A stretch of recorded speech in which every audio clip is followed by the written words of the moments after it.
বিচারের জন্য আমাদের এই আন্দোলন, আমাদের বন্ধুর সাথে 9 তারিখ যেটা ঘটেছিল অন ডিউটি, তার সাথে এই মর্মান্তিক ঘটনা ঘটেছিল, তারপরে আমাদের এই আন্দোলনে নামা। আমরা চিকিৎসকরা কিন্তু চিকিৎসা করার জন্যই আছি, কিন্তু আমাদের আন্দোলনের যে এই যুক্তিটা আমরা আশা করেছিলাম যে বোঝা হবে, আমরা সুবিচার পাবো, কিন্তু আজকের রায়ে আমরা কিন্তু সেটা সম্পূর্ণভাবে দেখতে পাচ্ছি না। এখন আমরা সুবিচারটা কিন্তু আমাদের পাওয়ার কথা, সুবিচার পেলে আমরা তাহলে সেই অন্তত সেই ভরসা আশ্বাসটুকু পাই যে আমাদের ঘটনাটা সেরকম যৌক্তিকতা দিয়ে দেখা হচ্ছে, কিন্তু সেই সুবিচারটাই যদি না হয়, তার আগেই যদি কাজে যোগদানটাকে মুখ্য করে তোলা হয়, যেখানে কিনা আমরা আন্দোলনে আছি, কিন্তু আমাদের যারা উপরে যারা সিনিয়র স্যার ম্যাডাম সবাই, তারা কিন্তু আউটডোর বা যা আছে সব কিছু কিন্তু সেভাবে চলছে চিকিৎসা। এবং এর বাইরে আমাদের অভয়া ক্লিনিক চলেছে, আমাদের অভয়া ক্লিনিক সব জায়গায় চলেছে, যেহেতু হাসপাতালের ভিতরে নিরাপদ বোধ না করার আমরা যারা ডক্টরসরা কিন্তু অলরেডি তারা অভয়া ক্লিনিক করেছে। এই আমরাই আন্দোলনকারী যারা আমার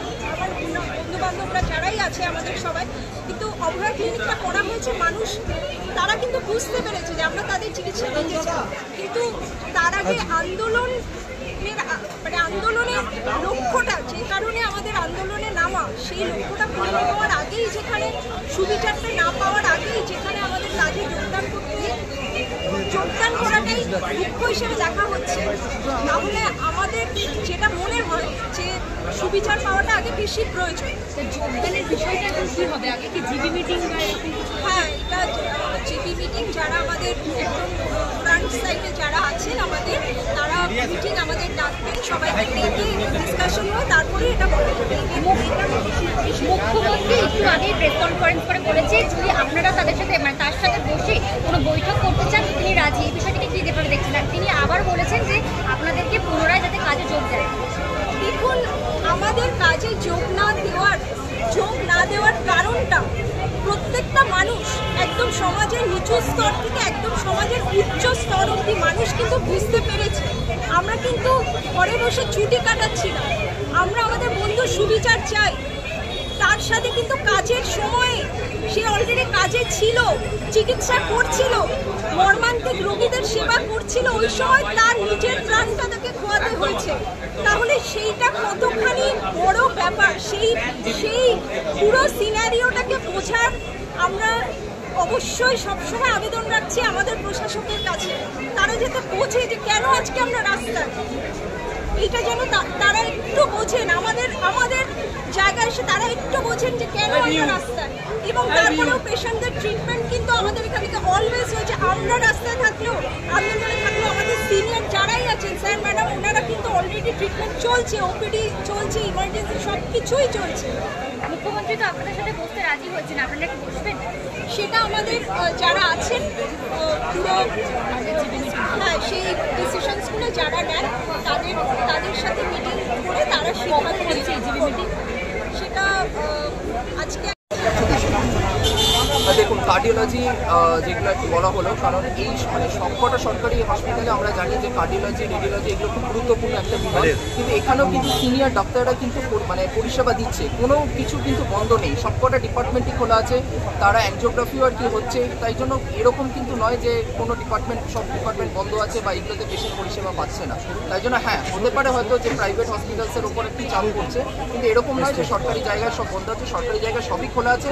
আমরা আর কি এখনও যোগদান করিনি, তাই জন্য সিনিয়র ডাক্তাররা অক্লান্ত পরিশ্রম করছে, আর তারা কোনো পেশেন্টকে বিনা চিকিৎসায় কিন্তু ফেরাচ্ছে না। বিচার একটা দীর্ঘ প্রক্রিয়া, কতদিন আপনারা এই অবস্থা?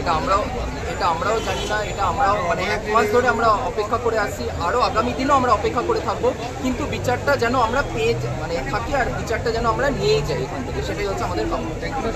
আমার Rony Chakraborty, chest medicine second BJP. আমাদের প্রথম লক্ষ্য হবে আমাদের demand on this movement is justice, যেটা দেখে যেটাতে এত এভিডেন্স স্ট্যাম্পার হয়েছে, যেটা সুপ্রিম কোর্ট নিজেই বুঝতে পারছে এবং বারবার করে কেউ ডিনাই করতে পারছে না। তাতে করে আমরা এটা বুঝতে পারছি যে জাস্টিস পাওয়াটাই আমাদের পক্ষে এক্সট্রিমলি ডিফিকাল্ট হয়ে যাচ্ছে। আর আমাদেরই কমিউনিটি ওরা এখানে এইভাবে রিপ্রেজেন্ট করা হয়েছে, আর তাকে জাস্টিস প্রোভাইড করতে এরা এতটা ফেলিয়ার, বাট তারা আমাদের সেফটি প্রোভাইড করবে বলে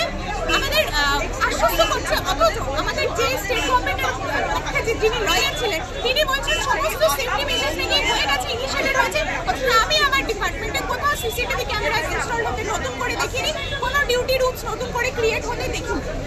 তাহলে আমরা ফার্স্ট অফ অল আমরা বিচার পাবো কিনা সেটা জানি না, সেকেন্ড অফ অল আমাদের সেফটি মেজার্স এনশিওর নয়। শুধু কয়েকজন সিআইএসএফ এখানে পোস্ট করে দিলে, শুধু আরজি করে পোস্ট করে দিলে তো হবে না। সারা ওয়েস্ট বেঙ্গলের নানা হসপিটালে নানা ভ্যান্ডালিজম হচ্ছে, সেগুলোকে আগে দমন করা হোক, তারপরে তো উনি আমাদের কাজে ফিরতে বলবেন। উনি না জাস্টিস এনশিওর করতে পারছেন, না সেফটি এনশিওর করতে পারছেন, অথচ আমাদের কাজে ফিরতে বলছেন। কি করে বলছেন? যেখানে আমারই কপি যিনি এইভাবে রেপটেন মার্ডার হচ্ছে, আমিও তো হয়ে যেতে পারি যে কোনো মুহূর্তে, তাহলে আমরা কাজে ফিরতে কি করে পারবো? আজকে পুলিশের তরফে বলা হয়েছে তারা নাকি সম্পূর্ণ সিসিটিভি ফুটেজ দিয়েছে, কিন্তু সিবিআই বলছে তারা মাত্র 4টে ক্লিপিংস দিয়েছে 27 মিনিটে। এই ডিসক্রিপেন্সিগুলো প্রথম থেকে আছে বলেই আমাদের এই আন্দোলন চলছে, না হলে আমরা কলকাতা পুলিশের উপরে ভরসা করে থেকে যেতে পারতাম, যেটা আমরা পারছি না। কারণ আমরা জানি এভিডেন্স ট্যাম্পার হয়েছে, আমাদের দৃঢ় ধারণা। না হলে আমরা সবাই ডক্টর, আমরা সবাই চাই কাজে ফিরতে এবং পেশেন্টকে প্রোভাইড করতে, কিন্তু আমরা নিজেরা যতক্ষণ না সেফ ফিল করবো, আর সেফ ফিল করাটা শুধুমাত্র খাতায় কলমে কিছু আমরা এটা করে দেবো, আমরা ওটা করে দেবো এশিওর করে দিলে হয়। আর পেশেন্ট কেয়ার প্রোভাইডের ব্যাপারে যে মিথ্যে কথাটা বলা হচ্ছে, যে মিথ্যে ডেটা দেওয়া হচ্ছে, এতগুলো হসপিটাল আছে যেখানে শুধু সিনিয়র ডক্টরসরাই উপস্থিত। আমরা শুধু মেডিকেল কলেজে আমরা জুনিয়র ডক্টর, শুধু জুনিয়র ডক্টর দিইনি, তাদের উপর কি শুধু health care service provide health care দাঁড়িয়ে থাকে?